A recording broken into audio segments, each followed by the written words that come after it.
long have you been gone? Oh, I've been gone as soon as I could be gone. Okay. Yeah. It's I do sunshine 360 days a year. So Yeah, we're straight 4 seasons in the worst way. yeah, well, I mean, my family's still there.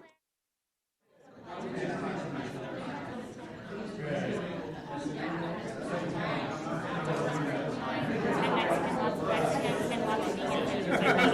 I do have an event diagram that only exists in The circle that was right here in Austin. I saw this little hipster valet in a hotel this morning, it was bundled up against a space heater. This is pleasant to me. 60. Yeah. I felt really I don't think he's well. Yeah, no, that's right. It probably wasn't, though. Yeah. That's cool. No, that's what I thought. No, it's been lovely the few days that we've been here, so. So then you're set up as a nonprofit. That's correct. But then I imagine it's a portion of your revenue stream. That's correct. That's correct. So we have an umbrella. Humanum is the larger nonprofit. It's almost 50 years old, 500 employees, pretty good sized organization.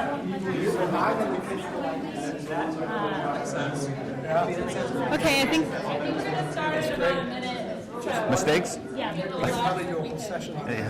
Yeah. Made a lot this week. It's strictly recorded. Yeah.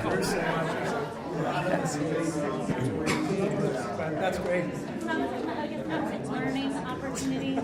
Sure. I call them mistakes. Yeah. It's not a failure. An opportunity to pivot is what it is, yes. Opportunity to pivot, yeah, that's right.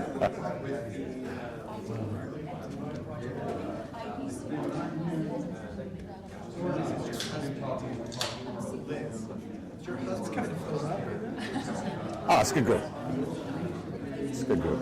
Okay, we're really doing it. We're starting. I'm gonna come sit in the front for you because no one sits in the front. You can also sit by me. That's cool. Yeah, there's nothing welcoming about those seats. That's the problem.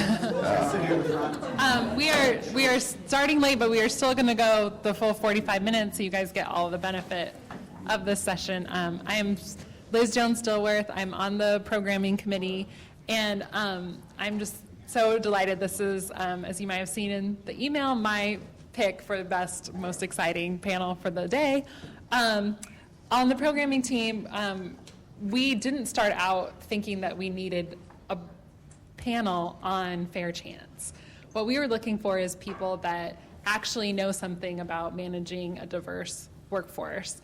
And that's pretty hard to find. Very few of us are living the ideals that we might have and having a truly diverse workforce. So we pursued Joe and Jeff, kind of hoping to get them to talk on that topic. They both graciously agreed to speak, and we learned in the process of kind of talking with them that fair chance employment is not, as I might have assumed, a niche for people who are extraordinarily giving and trusting. There actually might be room for some of us normal people to consider it in our business. And so I just wanted to briefly mention that Joe DeLoss of Hot Chicken Takeover has a TED Talk that I encourage you to see. However, we asked him if he wanted to give a speech, and he said, no, I want to have a conversation where I can learn something, which exemplifies the goals of Culturati, so we'd love to hear that. I also really encourage you to kind of go down the rabbit hole of exploring all the branches of Humanism. Did I say it right? Humanum. Humanum, which is the umbrella organization for details deconstruction that Jeff Carroll works for. They are just doing extraordinary things for the city of Baltimore to address Baltimore's problems, and it's really fascinating to read all the different connections that they're making. Christina Sinsoon is our moderator today. She is the executive director of JOLT, which is an organization that aims to bring political power and influence to Latinos in the United States. At 24, she co-founded the Workers' Defense Project, which helped pass state and local laws protecting the rights of low-income workers. And she's the author of the book Presente, Latino Immigrant Voices in the Struggle for Racial Justice. So we got some badasses up here today. I'm so excited to hear from them, and I'm going to turn it over to Christina. Thank you so much. Is this on? It's leading the podcast. Okay. So- I was also really excited because Joe, I found out, is from Columbus, Ohio, where I'm from, so we're having a reunion up here.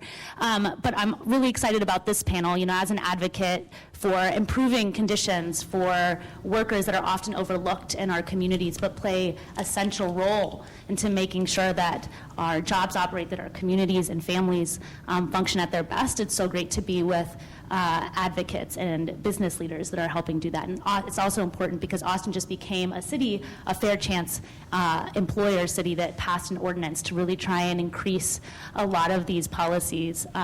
And while advocates and criminal justice advocates have long been fighting for these policies, it's really been business leaders that have come to the table that have helped make it possible.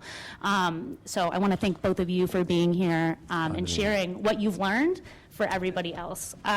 So maybe we can just start with each of you talking about, you know, how Hot Chicken Takeover, you know, and deconstruction details, what it is you do and how you came to be an advocate and also operate as a fair chance employer. Go ahead. Great, I'll start. So I'm shocked. People know what fair chance employment is? Like everybody? Yeah? Okay, that's super impressive. I think it's unique to me because our community is still really picking up that torch. I've been an advocate for this integration of workforce development into business enterprises for about 10 years. Hot Chicken Takeover has been in my life for approaching 4. We are a fast casual fried chicken restaurant that serves delicious Nashville-style hot chicken. And about 70% of our team, we have about 175 people, but 70% of that team are men and women with alternative resumes, varying from kind of all conditions of convictions, offenses, et cetera. And we built this business to validate this idea that not only is this a candidate pool that is very meaningful and impactful, but additionally that there's a better way to do entry-level labor. And so as we get through the mechanisms of our management system, what we're really proud about is this team of people we have that have judgments mounting against them in our community, are performing generally 3 to 4 times better on all industry metrics, which is a for-profit employer, heavily invested in growth and having investors of my own to appease, is not just a differentiator to our brand outwardly, but also a really key and integral part of our business model. And so our logo, I don't believe it's on any of the literature, but is a chicken with an asterisk. And that asterisk for us kind of connotes this broader discussion that I hope we have today. So really grateful to be here and share that story. The organization I'm a part of, Humanum, has been around for almost 50 years doing workforce development among people with barriers to employment. And that started out with people with developmental disabilities and physical disabilities.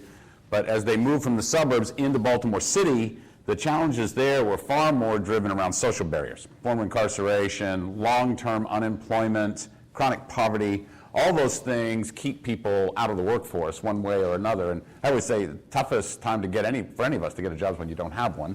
And so even unemployment itself becomes a barrier. So when we started looking at how do we serve that population, the things that we had done historically with workforce development really were not very effective, because you're taking folks who've got, at one time had to check the box, or if you did the quick background check, you knew they had at least one and sometimes multiple offenses and had been incarcerated. And so you couldn't place them with an employer, by simply going through a reentry program or some job readiness training and try to stick them someplace. It just wasn't going to work. And if it did, it was going to be the very bottom of the rung employment, and so they were going to end up underemployed if they weren't still unemployed. And so I came to Humanum 5 years ago and I said, hey, here's a business plan for starting an industry around deconstruction. We can take buildings apart, salvage the material, and we initially did this around a tax incentive to leverage their 501c3 status. All the people that we targeted the richest neighborhoods up and down the East Coast where prime real estate existed, and every time that piece gets sold, the house on it's coming down because whoever bought it is going to build their next statement on it. Not terribly environmentally friendly, but it created a great business opportunity for employing people, because when they donated the material to us, their tax savings usually offset our fee. And so it was a win for everybody, and I was employing a number of people doing this, and we were taking people out of Baltimore City and running them up and down the East Coast, Westchester County, the Hamptons, Fairfield County, Connecticut, Princeton, all these elite neighborhoods, and they were getting a chance to see the world in this kind of unique way they never had before. So we thought, this is great, and then we had a chance to expand a reach into the city of Baltimore, because if you know anything about the city at all, one time we were a population of about 1 million people, now about 625,000. So there's about 40,000 plus vacant houses in the city of Baltimore. I could show you slides that would just break your heart. But around the fixes for the city is the reduction of those houses. So we ended up winning a competitive contract with the city of Baltimore to take down these vacants, but I didn't have a tax incentive there. So I had to figure out, how am I going to employ all these people, because I've got this industry that's pretty easy to get people in, and you learn a ton of skills while you're there, but you've got to keep this high labor-intensive approach and still be able to pay them decent wages while you're doing it. What we found out is that if we harvested all of this 100-year-old brick coming out of Baltimore and all of the yellow pine, which came from the south someplace and up into the more northern states, that we could harvest that, and the net revenue we'd get from selling it, and it's everything you see in this place by way of reclaimed lumber. That's the stuff that we sell, and I don't think we sold this lumber, but we've sold large projects regionally and up and down the East Coast. Now we're in, I don't know how many states selling material, and the net revenue there would offset the additional labor costs that it would take to get that stuff out. And so we were having a significant environmental impact, but it was the job creation, and we found a way to do workforce development tied to an enterprise that would ultimately allow people to come out, get rapid attachment to this learning, because they were getting paid, not just in another training program. So that the only people that were getting jobs in that were the trainers, not the people that were getting trained. And so we wanted to make sure that those folks got jobs, and that's what motivated me to jump in. So, thinking about the different challenges of becoming a Fair Chance employer and what you've learned through the process, what has most surprised you about being a Fair Chance employer, either in the process of becoming one or, in present day? What surprises you and you take away that you think would surprise a lot of people here as well? I think at the origin of my relationship with this kind of workforce development or business development, I think I've been at it for a while, and what surprised me over that tenure is the type of struggle that entry-level employers have in particular, aside from fair chance employment or the novelty of hiring men and women with alternative resumes. The reality is entry-level labor is really hard for everybody. Not unique to this particular category of employees. What I've found, and I think has been surprising, and the light bulb I try to help go off in other employers, is that we've had proportionally less struggle and difficulty with this workforce that most would perceive we would have proportionally higher conflict, higher theft, higher, all of those types of things that would be symptoms of a work environment in distress. We have proportionally less than other employers. And I think that ties down to this system we've continued to evolve. And very frankly, part of that is just not being a prick to people. Most entry-level employees have not ever had a positive work experience in their life. And so trying to build a positive environment, but more broadly, building a benefit system and management system that also builds up our workforce. And so what's constantly been surprising to me is the pride that you can see people develop as they're surmounting these major obstacles in their life. And we have the privilege of being alongside of them as an employer. And when you are alongside of somebody as they're getting their first car or putting their first security deposit on a house after having been away from the community for 22 years.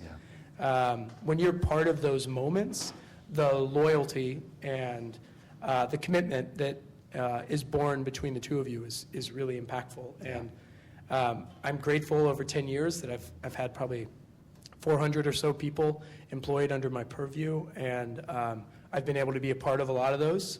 And every single time, it's still, really, really cool moments. Yeah. I certainly identify with those things. Seeing an individual buy their first home after incarceration is an incredibly powerful moment. I think that the things that still surprise me, though, is, and part of this is tied to cities like Baltimore, where structural and institutional racism are so powerful, where we're still living with a lot of the sort of the Jim Crow mentality, and with the disenfranchisement. If you go back to redlining and you draw and impose a red line over the city of Baltimore, back when it was happening overtly, and now put it right back over the most disenfranchised neighborhoods in Baltimore, that they lay right over each other. I mean, there's no question about the impact of federal regulation during those days. And so Baltimore's got this huge history of old white men exploiting the African American community. And our workforce is 90% African American men, because that's who's coming out of the prison system. And so even though you walk in as a white guy saying, man, this is a problem we can solve through enterprise creation, we can at least begin to address it. They as a community have seen so many white guys come in saying, hey, I'm going to bring jobs here, we're going to develop this area. And what happens is they come in, they do some kind of development project, they create short-term jobs, they leave with the money, and the neighborhood implodes again. And that happens over and over and over again. And so the thing that still surprises me is how long I can work with an employee, 3 or 4 years, and if one thing goes wrong, they assume it's the man out to screw 'em. It's the first thought that they flash back to, that they were waiting for this other shoe to fall. And I always think, by now we should have got over it, but that's because I failed to see how deep it really runs. Yeah. You said something really interesting to me about making the entry-level experience a good experience. I think about all my entry-level jobs I had, and that's right, they were never really great experiences. And that you didn't just expect people to come into your place of employment, but you also worked on your own institutional culture about how you accepted people and thought about their work experience even for an entry-level position. Can you talk a little bit more about that? Yeah, I mean, I think there's 2 categories of people, and I'll speak to my own industry of food, hospitality, etc. So there's kind of 2 categories of people that are willing to work for you, and one is generally well-resourced college or high school kids that are seeking income for discretionary spending, and I was one of those kids at one point. And then the other category are often like young adults or young families, that are literally trying to survive on a wage that felt, as a privileged, well-resourced suburban kid, is not even enough for beer money, and so it's to build that relationship with somebody is a really important is something really important and a huge privilege for us. And so the way we treat it is we want to treat it with a lot of dignity and a lot of opportunity, and it can't be BS because unfortunately that community, that broad community of people eager to take those jobs out of survival, have a marketplace around them of predators. Yes. Buy here, pay here's, rent-a-centers, Yes. pawn shops, check cashing, I mean, you name it.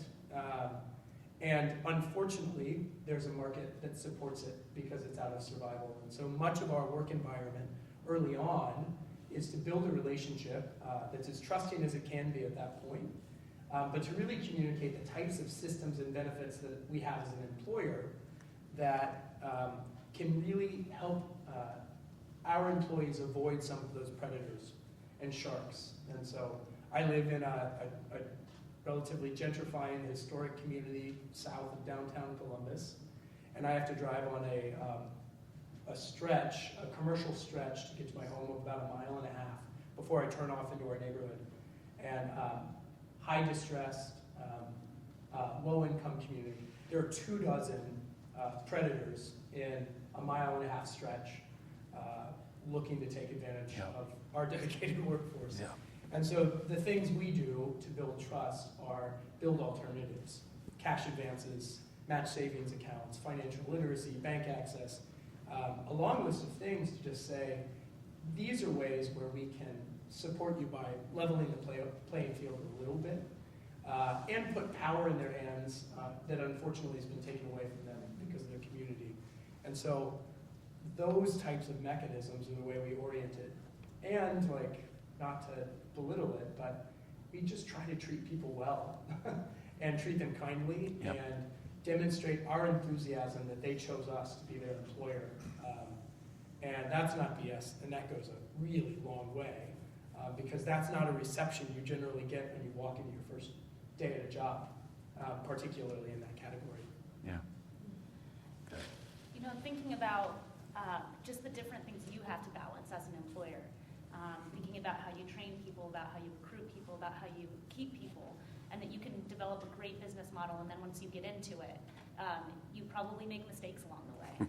And so thinking about, you know, what are those lessons learned? What is one of those really shining examples of a mistake that you feel you made in this process that would help other folks learn from? Sure. We also thought about not calling them mistakes or opportunities to pivot. Yes, right. That's what we No. just came up with. So I think early on, because we designed the whole enterprise around this concept of hiring individuals who are coming out of incarceration, that's where we started. It was truly, it wasn't almost double bottom line. That was really probably the bigger bottom line, and we were just hoping we'd make money, at the end of the day. And so we hired a lot of folks that we probably shouldn't have hired because they really weren't ready. In fact, we stopped hiring off the street, and we started partnering very, very closely with other nonprofit organizations in the city who were doing a better job of reentry training and at least getting those folks ready to accept the responsibility of full-time employment. Because once they started with us, you had to be there 6:30 in the morning. This is a construction-related industry. We do provide transportation, and we provide all their tools and uniforms and all the equipment they need so that they can come without that initial upfront investment to get into the game. So we had a lot of invested upfront in these individuals, but many of them were simply not ready, and we had enormous turnover at the front end. We haven't had any turnover in the last 18 months, which is amazing for our particular place in the economy. But we do all the exact same things that you're talking about now to support them, because I found that they can learn the technical skills. It's all of the personal stuff that will trip them up and knock them out of the race. And so you had to get folks at a certain level of vettedness before they really were ready to take this step. And we really made a huge mistake early in not doing that vetting process up front. Plus one to that mistake, or opportunity, whatever. Yeah. They feel like mistakes when they We happen. pivoted right there. For us, we inherently, I think, a fair chance work environment is an aspirational work environment. Yeah. You're asking people to see a different future for themselves than they have in the past. And so that aspiration is really fundamental for people's kind of juice in our work culture. A big mistake we made over the past year is our team went from 45 team members to 175 team members in about 6 months.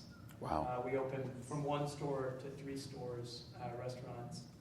And so we took aspiration too far in the fact that we propelled people into positions they weren't ready for. Yeah. And this isn't unique to being a fair chance employer.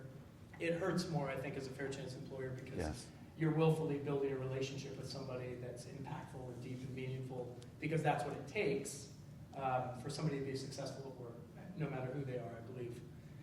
And so in our case, alongside of this growth, we promoted many people into what amount to middle management positions in a restaurant. So shift managers, which we call shift leads, or assistant managers, that were just not prepared for it. And they may have wanted it for themselves. In some instances, they didn't even want it for themselves, and we wanted it for them.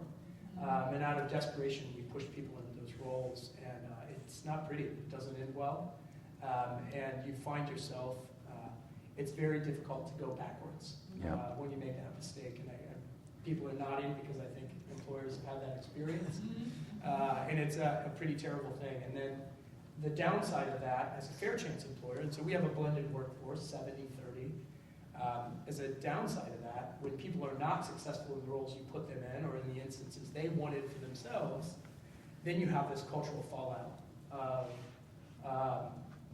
somebody with a record is never going to be in charge, or somebody, so you're navigating these really tumultuous relationships with people out of, the best of intentions, of course. And so we had a lot of that this year as we grew, and hard. That's, I'll just jump in quick. I mean, I think that is so fundamental to this space that we're occupying, that you have to be aware of these historical factors, that when you hit this place where there's failure or there's a need for some sort of accountability and correction, that you keep all that in the back of your head, because this building of trust between yourself and that workforce, coming from a more privileged, deserved or undeserved, privileged place, there is this lack of trust that it's going to be ongoing. It never really closes the gap completely, but especially when those kinds of things happen, it does. It's like the self-fulfilling prophecy, and we've found that as we promoted people early, there was some sort of self-sabotage that happened. I've watched them, all of a sudden, someone who'd been a steady, loyal employee would start stealing because they were in this position to do it, and I think there's pressure, to feed the neighborhood or something. But I mean, it was amazing how we were not prepared for that, and we feel like we've gotten a handle on it now. But So how did you get a handle on it? Go slower. I mean, we want things done today. We want these folks to step up. You're used to people having this sense of initiative and seizing opportunity, and there was reluctance, and you had to coax them in and get them up. But we needed to go at that pace, slow it down. I wanted to see people come in, get trained, and get placed into construction-related jobs within a year and a half tops. We've had guys that have been with us for 4 years now, and they're just now ready to make a move and to slide up into more managerial type roles. And now we have it. We've had people that have gone from making $11.50 an hour, which is our local living wage, where they jump in, and we provide full benefits and paid time off and paid holidays and the whole thing, which these guys have no idea how valuable and expensive all that is. But then now we have people that are salaried employees. They're making over $50,000 a year, which is a big jump in that community.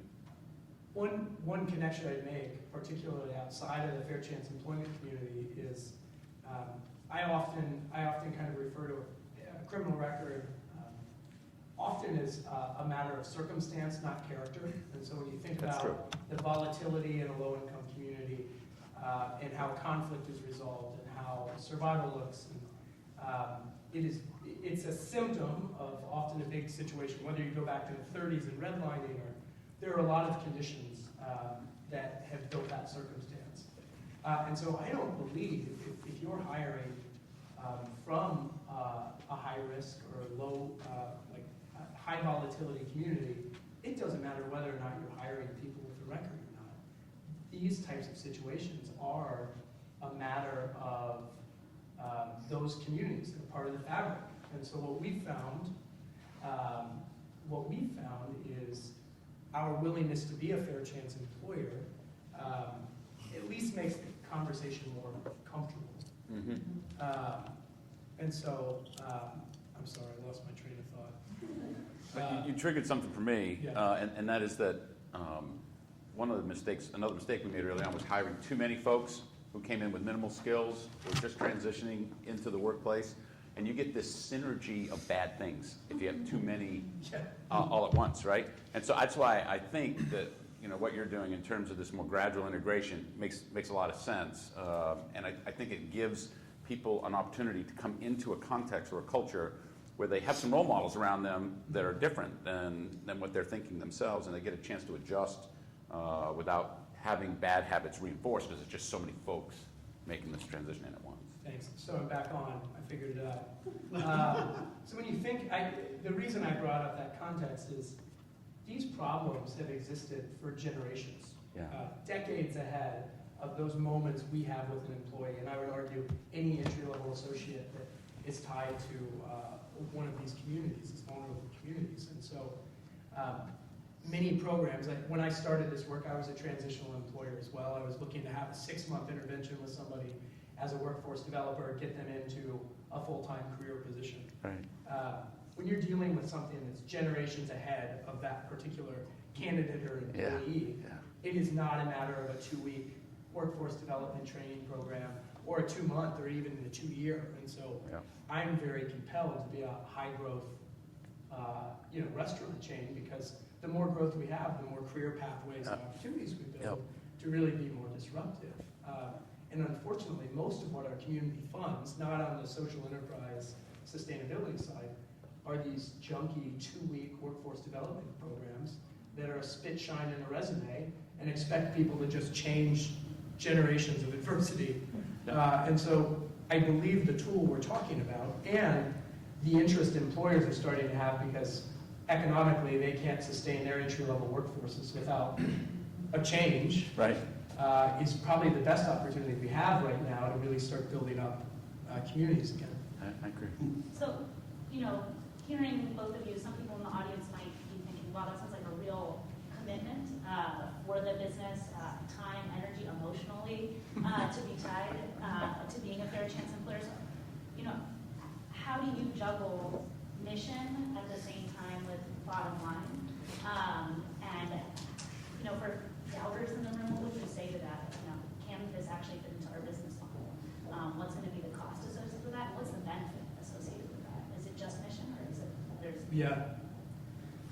So we're, very much a for-profit. We have to worry about margin, and I think as we've learned even in the morning and yesterday evening, culture is an asset, and so for us, some rough math, we're in an industry that every turnover, every head that turns is generally recorded as like $3,000 to $5,000 per head associated with that turnover. We're in an industry that's generally around 150% turnover annualized.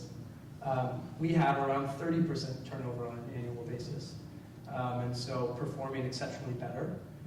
And that translates to our customers, to our community. And so I know there's math that supports what we do, but there's so many more qualitative factors as well. And so for us, it's very much a margin business. It has to be. And I would argue that the margin piece of what we do is actually what builds pride and dignity within our workforce, is that it's not charitable, it's not a handout. It's an opportunity to say, we're entering into a mutually beneficial contract. Here's your end of it, here's my end of it. But together we can move forward in a really exceptional way. And that feeling of re-empowering somebody with something that has been taken from them, and the criminal justice system does that pretty effectively, is really what's disruptive in somebody's life. And so that's really cool to see somebody turn the fire back on, and to be the recipient as an employer. It is really, really impactful, both enriching to my life, but very much so enriching to our business. I think if I was going to challenge the organizations that are here, I'd say just keep your minds open to hiring folks that are coming through these transitions in life. You don't have to make 70% of your workforce returning citizens, or in our case, about 80% of our workforce.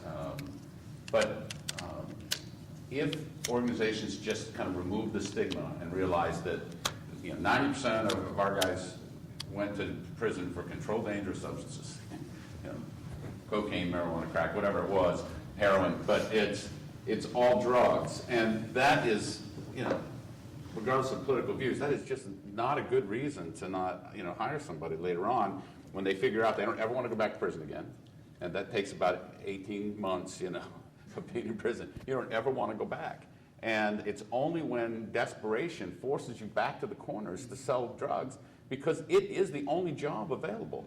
And I've got some just really bright, capable individuals who understand business, who know how to drive sales, who know how to get some stuff done. They know how to manage. I've got guys that have got some real skills. I've got a team of guys. I don't know if they know it. Guys in Chicago right now, our lead project manager had to leave because of a death in his family. I've got 8 all previously incarcerated guys up running a $1 million project for us right now that is finally wrapping up, and they're figuring it out. I mean, I'm on the phone with them answering some questions down there, but they're figuring it out. They're getting it done. They're very capable in solving some pretty decent complex problems. And all I'm saying is keep your hearts and minds open to it, that there's opportunities to hire from this particular pool of individuals, and they can fit into your organization in different ways, and they'll work their way up if given that opportunity. But it's getting past the fact that you're all going to do a background check, and when you figure out that they've got some sort of prison record, they're just going to go to the bottom of that pool. There's no reason to take that chance. There's so many talented people. But those other talented people will find another opportunity. If they can do the job for you, take a chance on them. and give them that first real credible job, which is where I see us playing that role. We are their first real credible job. Once they have worked with us for a while, they can jump to another company, and people will forget about the prison record because they have a current work record. And that's what we're trying to achieve.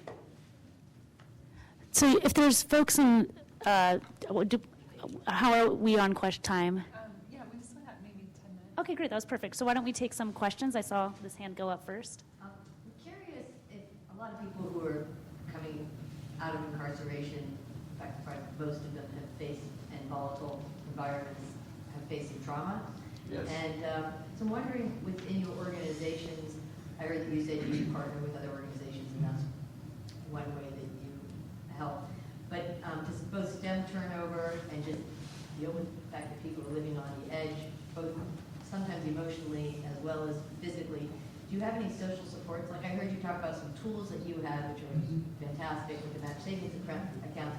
But do you have anybody on staff who's actually, you don't want to patronize people by saying we're case managing you, but like an employee success program that provides some sort of supports for people who are on your staff? Yeah, well, Humanum started as a human service organization working with people with developmental disabilities and physical disabilities, and then they moved harder into the human service side. So we have a large workforce development department that does provide some of that support. We ended up ultimately though hiring a case manager to come in and help with the personal barriers. Yeah. And the other thing that we've tried to do is quantify this social impact.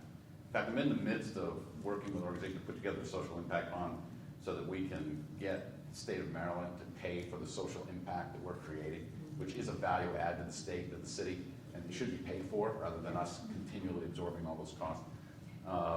And that model, if it goes to fruition, it looks like it's going to, we would really wrap them up with job development, with case management, with counseling, and peer counseling. This is the thing I'm most excited about is connecting them with other people who've successfully made the transition. Say, this is how you navigate, this is how you get through this stuff. That's sort of the ongoing thing. That would be ongoing, and that's all, yeah. Okay. So we do not have a human service organization behind us. Everything's essentially built internally with a lot of additional clinical supports being kind of pre-negotiated with external partners. And so what we never want to do for an employee who is in need, and so we think about all of this I'm saying falls under our HR department. It's a very broad perspective of humans. And so we have our HR coordinators are there to really be alongside our team members and advocates for them.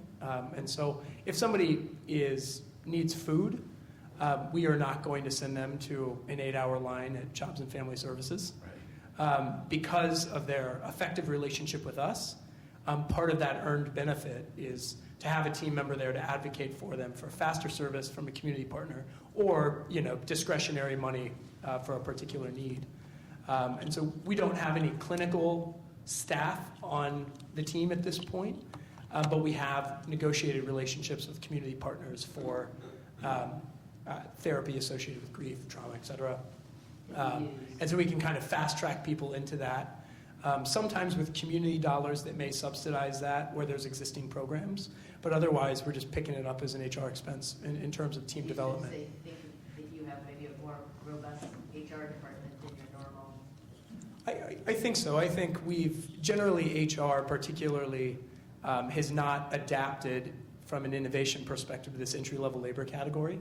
And so we're trying to sell stock options and 401ks to a whole bunch of folks that are trying to get check to check or that are on a 2-month time horizon, not a 20-year time horizon. And so very much what we've done is taken this informed, intentional employee assistance program mindset and applied it to a category of employees that are often underserved. But a lot of parallels, very analogous. Yes, kind of twofold. A lot of cities are just fiercely trying to get ban the box adopted. Yeah. Wondering if there's a downside or a risk to that that can affect the business or that we may not be aware of. And then two, predatory lenders and such have huge lobby efforts, have huge collective power when it comes to lawmakers. And I'm wondering if you guys have an association or a collective body that can also influence policy, and what are some of the policies that you would like to see adopted at the municipal level, state level? Sure.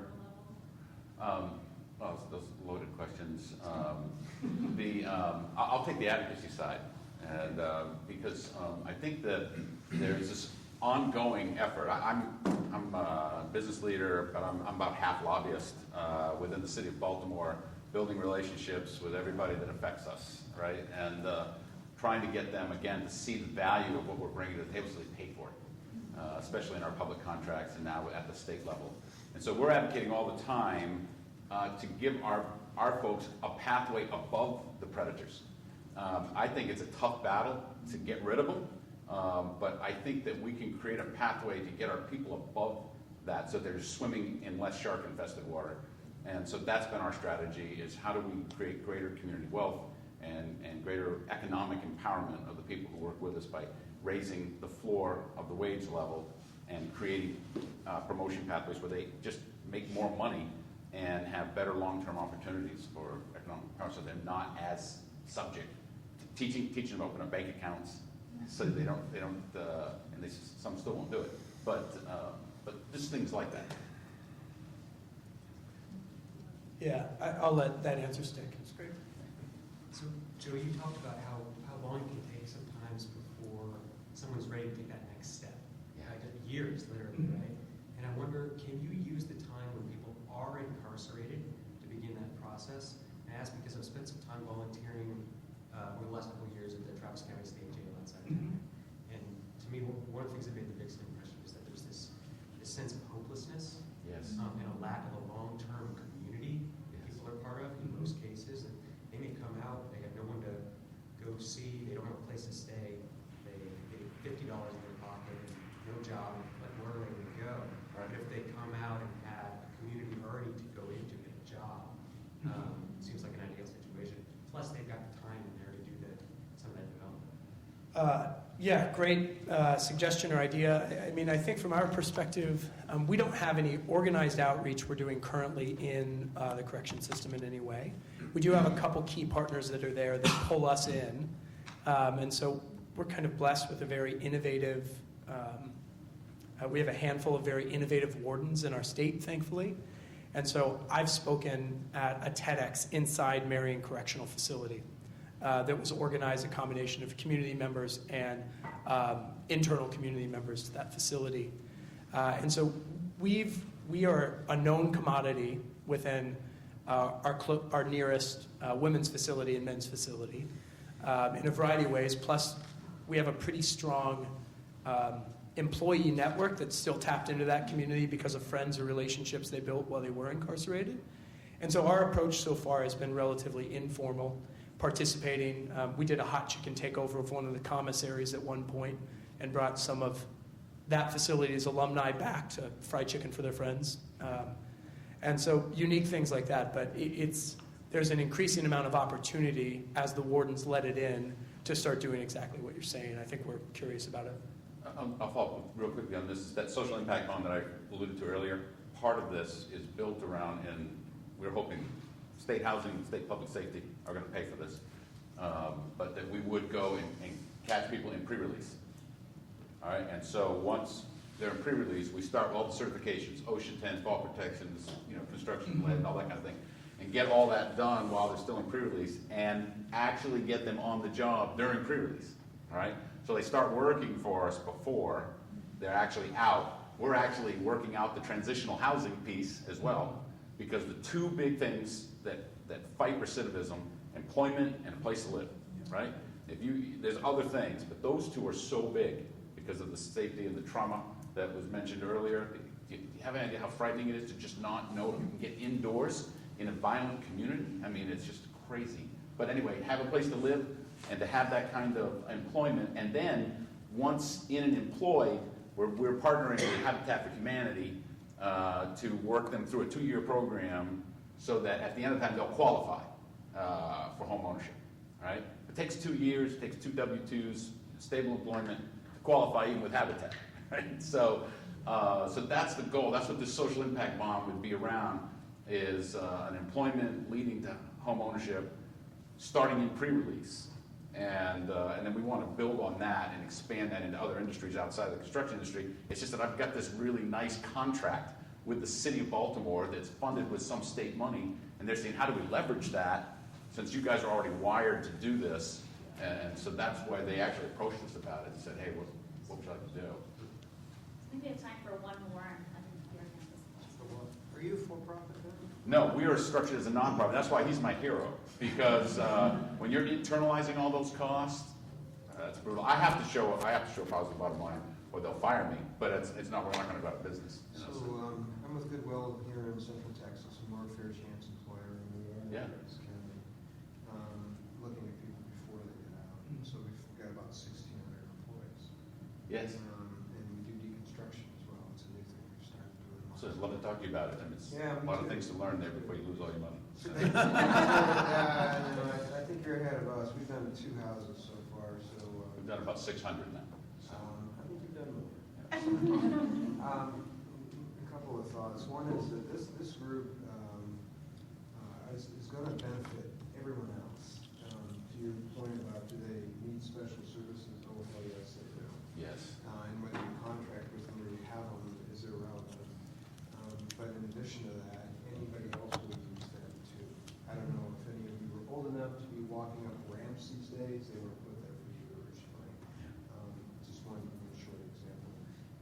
I think you need to do something about getting your organization together because you're the end game.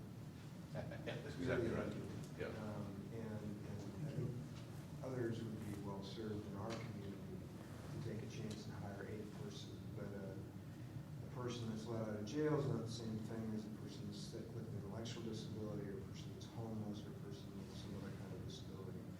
Everybody is very different. And Yes. there's a real risk when you homogenize something with 70%. So it's just a thought. You can create a culture. In fact, you alluded to the fact that we have created a culture sometimes that got away from it. Yeah. How do you get employers of different types over here to use folks with alternative backgrounds in their businesses? How do you do it? So I think the conditions are right now. Many employers, the plight for, the ideal entry-level employee has just kept increasing over the last, 5 to 10 years. And pick the industry: logistics, call centers, hospitality. Every industry brief is about how to retain your workforce or how to find your workforce. And so I believe the argument now is it's not enough to just let the goodwills of the community do all the workforce development and hand you candidates. If you want a candidate that's prepared for your job, you have to take some responsibility on as an employer, both financially and from a training and development perspective. And so we keep getting the calls from employers. So 5 years ago, I failed at a staffing company, same labor strategy, but I was selling to a large warehouse in our community a retailer, Columbus's Victoria's Secret, Abercrombie, were limited brands. And they were experiencing turnover in their warehouse associated with theft and conflict. And my sales pitch was, I have all these people with records for theft and conflict. I think we can solve your problem. Fundamentally, I still believe the same thing. The difference is I've validated it now and proven it. But my argument back to them was they were not a fair chance employer. They literally had a line item on their P&L called shrinkage for the active criminals that were stealing from them. Yeah. And so it was kind of a rude conversation. At that point, I was already walking out the door, but just kind of said, you're hiring the people that are really good at it. Why don't you hire the folks that have been caught, that have a huge opportunity to improve? And fundamentally, I think the conditions are right because employers have not solved this. No. And so we intend that asterisk on our logo. We didn't grow into this to build a chicken empire, but I'm learning how and trying to find the right partners to do it. But we built it so that we can validate that management system and convince other employers. Because if I can convince that retailer, that warehouse operator now, they've got 5,000 employees. So that's who I want to convince to do the work because we can scale impact differently. There's nothing better than building a chicken empire. It really isn't, because, and I mean that truthfully, because they would look at you and say, well, why? Yeah. Why? Well, and that's my opportunity. Yeah, that is. So going to take it seriously and learn a lot about fried chicken. Thank you, everybody. This was great. Fantastic. So I think Jeff and Joe will be around probably a little bit longer. Yep. This is awesome. Thank you.